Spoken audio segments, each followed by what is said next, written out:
Welcome to a journey back in time to the late 16th century, where the tale of Dutch colonization in Indonesia begins.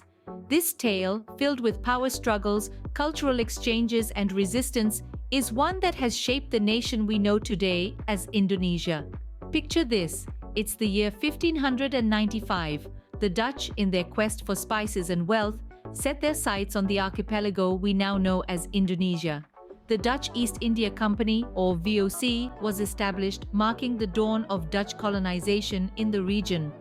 Through the early 17th century, the Dutch East India Company swiftly expanded its reach, establishing control over the spice trade. Islands such as Java, Sumatra, and the Moluccas became critical points in their trading network. The Dutch, through the VOC, used a combination of diplomatic alliances, military force, and monopolistic trading practices to establish and maintain their control.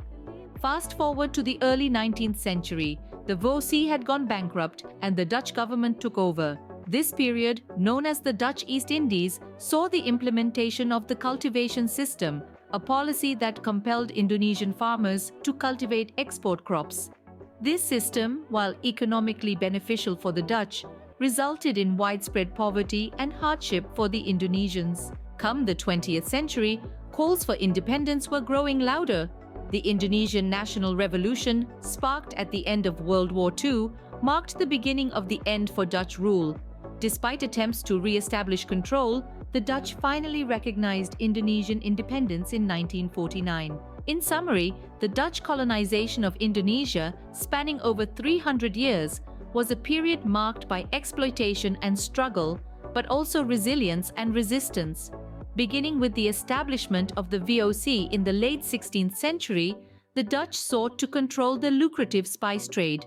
The bankruptcy of the VOC led to direct rule by the Dutch government and the implementation of the cultivation system, which further entrenched economic exploitation.